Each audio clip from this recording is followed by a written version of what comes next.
Today is the day that we are going to dive my submarine that I spent 4 years building. So this actually started, I don't know where you want me to start, but this started as a project because I own a boat manufacturing business.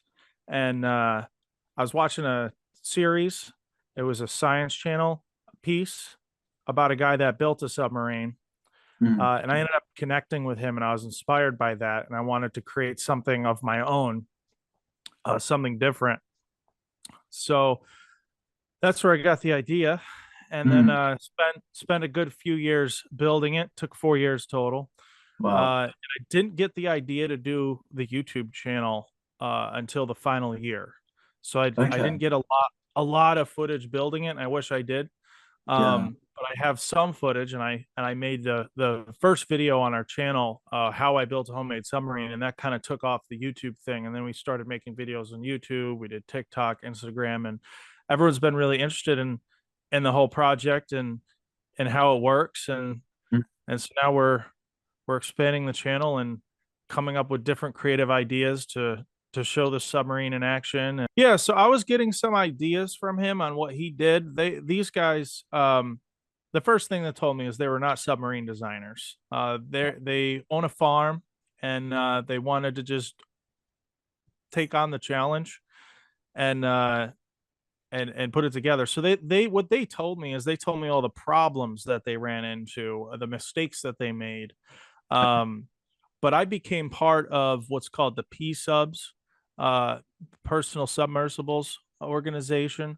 And there's a ton of submarine engineers and designers on there, as well as like references for different engineering firms and stuff like that. So I ended up using that network to connect with a bunch of designers as I was designing mine, just to ensure that it was safe, because safety is going to be the number one thing. So I designed it entirely on my own, and before I implemented the actual design, I'd send it to an engineering company to have them give us their feedback. So is that there's a little kind of community of submarine builders, is there? And it's very small. I can imagine quite I don't know the exact total, but in the U.S., there's probably only a couple dozen people with oh wow, okay. personal submersibles. Yeah, I took probably a 6-month break after I was trying to weld the hatch rings. So it's the actual surface that the hatch mates on with the O-ring. I was welding that steel band on the conning tower. And when I was doing that, the heat flexed the steel just enough to where the O-ring wouldn't seal anymore. Okay. So I had to redo that entirely, and that was like a $2,000 mistake. Oh I had to no. have new rings cut and then welded back on all over again. So I was pretty upset about that because I wasn't sure if I was going to have to cut off the old steel, if I could just put the new rings on it and weld over it, which is ultimately what we were able to do. But yeah, that was pretty upsetting. So it's all steel, all solid steel, and all the pipes inside the sub for the ballast tanks, they're also steel. So when I designed it, I wanted to be able to go about 60 feet, because that's like a recreational scuba diving depth. And if you were to run into like a problem with the submarine, you could swim out of it. Whereas if you're deeper, if you're a few hundred feet down, you won't be able to get away with doing that. Well, the chances of surviving it is much less. Yeah. So I didn't want to make a deep diving sub. I wanted to make something that was just fun and recreational. And I designed it to do 120 feet. And the way we were able to do that is I took the design, I submitted it to an engineering company for them to do a simulation, like a stress test of it. And they use like a software called SolidWorks 3D. And they'll take everything that you gave them, all the specs on the sub, and they'll put it under this pressure test virtually. And they came back with like, it was about 160 feet was the crush depth, but some simulations were showing a little less. So we set it crush depth around 120 feet. And for a safety margin, you do about half that. So that's where we get like the 60-foot depth rating. Have you ever taken it that deep? Not yet. We're going to do it this summer. Are you? Yeah. Yeah. So I've taken it about 20 feet. Okay, that's quite a lot more, isn't it? Down to 60. Yeah, but what we do is we'll do an unmanned dive first. Oh, We'll bring it okay. down to depth, and then once it passes, then we'll bring it back up. I'll get in and then I'll go down. We Mm, had the North Korea story, which was where a woman called the police while we were in the lake doing our surface trials. This was the first time I put it on the water, right. and we're so basically the surface trials, most of the work is all on the surface. You're not actually going to dive the submarine fully. You might do a partial dive, but it's just to test. The main purpose of it is to test stability and that everything's functioning. The ballast tanks do work, they'll flood properly, and then the air water will blow out of them properly. So those were the things we were doing. And a woman called the police, thinking that we were like being attacked by North Korea. So we started YouTube like about a year ago. And our first viral video was a couple months in. That was the police pulling over the sub Mm, in a lake, by the way. I think that's the part that blows my mind, mm. is that this woman actually thought it was another country in a lake. So I knew when I told that story it would resonate. I didn't know it was gonna go viral. Mm, Um, and then that's when it took the channel off. You're not always sure what people are gonna find interesting. mm. Some people like the educational aspect of it and learning about it. A lot of people are surprised by it because you don't see it often. Uh, and other people, they just want the entertainment. I don't think this is a story I've told before, but during our surface trials, um, the submarine's ballast tanks, one of them was leaking air and it started tipping Oh, wow. with the hatch open. Okay. So it's only about a foot away from the water. And I was worried that the sub was going to roll over on the surface with the hatch open.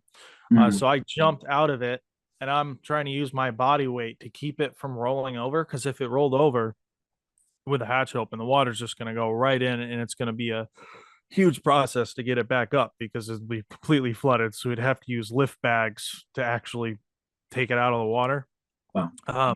I was able to avoid that from happening, but that was very scary because it came within inches of spilling over into it. Every time you run into a problem, you're able to improve it, make it better and safer. So yeah, so that's kind of the whole process. Never ran into a hairy situation underwater. Um, I made sure to go through put it through as many tests as we could unmanned. Um, and on even on land, just closing the hatches and staying in it for a few hours to test the oxygen and the CO2 scrubber and make sure that everything's working properly. So that way, if you were to have a problem underwater and you had to wait for someone to bring you to the surface, like a rescue team, you would be okay. Um, because when Okay. you're underwater and you're trapped down there, you need an emergency air source. So like testing that out and all that things, we did that on land before we were in the water. So we did a lot. So it's a product called soda lime, and Okay. that absorbs carbon dioxide. So basically, it's kind of like a filter with soda lime inside of it, and there's a fan that'll blow the air through, so it's recirculating the air inside the cabin of the submarine. And as it's recirculating, it'll pull the CO2 that you exhale out. Okay. And as a result of that, you actually lose cabin pressure because you're removing a gas and you're trapping it. And Right. what you do is you take the oxygen that's in a container, like a compressed cylinder, and you regulate the flow of that coming out, and that replaces the lost CO2 that you exhaled. So you're Oh, constantly maintaining a neutral uh, cabin pressure. So the pressure okay. inside is not increasing or Yeah, yeah. decreasing. So you just It's replace the CO2 with oxygen, basically. yeah, it's an equilibrium. Yep. But I guess people must know you quite well on in the lake. Yeah, in the area. Yeah. Yep, they do, especially the sheriff and the police. They all Okay. know me as the submarine guy. So Yeah, yeah. made good relationships with those guys from early on. And yeah, pretty much all the police officers that work on that lake, they've all come down and seen the submarine. I think it's really cool. So I'm Oh, happy to nice. have that relationship with them because occasionally people will still call and ask, "Hey, what is this thing?" And they know about it. So That makes it a lot easier. It's very murky. Yeah, very Okay. green, very murky. Some days are better than others. Some days you can see like a good 15, 20 feet in front of you.